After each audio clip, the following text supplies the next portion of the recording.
Pak Gibran ini telah berhasil menjadi wali kota sekaligus pengusaha yang sukses.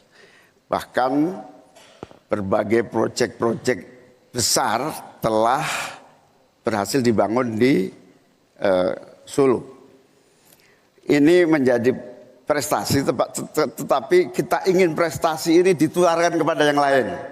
Saya ingin Pak Gibran menyampaikan tips and tricks agar bupati, wali kota, dan pemerintah daerah yang lain bisa belajar agar proyek-proyek besar bisa dimasukkan di kota Solo. Bagaimana caranya ini? Tenang. Cukup? Cukup. Baik. Cukup. Silahkan waktu Anda. Pak Gibran, waktu Anda 2 menit untuk menanggapi. Baik, Gus Muhaimin, saya jelaskan ya. Sekarang Indonesia itu sudah memulai yang namanya pemerataan pembangunan. Yang dibangun bukan hanya Solo saja. 53% investasi kita sudah ada di luar Jawa. Kalau kita pengen fair ya Gus,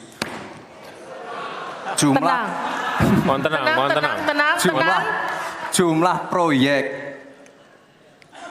jumlah anggaran yang digelontorkan ke Solo sebelum saya jadi wali kota itu lebih besar. Saya tahulah ini arah pertanyaannya kemana, tapi yang jelas ini Gus, apa yang sudah dibangun, yang kita lihat bukan bangunan fisiknya saja, tapi kita lihat impact-nya ke warga. Bangun masjid menggunakan CSR dari Abu Dhabi, impact-nya apa? UMKM kita sekarang melesat, wisata kita melesat. Kemarin waktu Idul Fitri, kunjungan wisatawan ke Solo melebihi Jogja, itu impact-nya. Lalu kita lihat, kita punya kebun binatang Solo Safari, tidak pakai APBN. Masjid tidak pakai APBN. Tapi impact-nya apa? Impact-nya ke masyarakat. Jadi yang kita lihat ini Gus, tidak perlu tendensius seperti itu. Kita lihat impact-nya ke warga seperti apa? UMKM meningkat, kesejahteraan meningkat, lapangan pekerjaan terbuka. Itu yang kita lihat Gus. Jadi tidak melihat, oh ini dia anak emas kan. Enggak.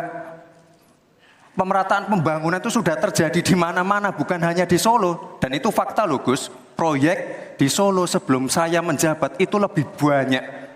Fakta itu. Terima kasih. Harap tenang, kita akan lanjutkan. Tenang. Saya itu tanya tips and triknya agar investasi ataupun proyek-proyek besar bisa di sana. Sebab saya lihat itu ada 32 proyek pemerintahan pusat, ada juga berbagai program-program yang luar biasa, patut kita banggakan. Dibandingkan dengan misalnya Kota Madiun yang hanya 11%, Cirebon hanya 7%, Tasikmalaya. Kita ingin triknya apa? Sehingga akses pendanaan pembangunan itu bisa bersifat adil dan merata. Bukan hanya di satu kota, tapi berada di seluruh.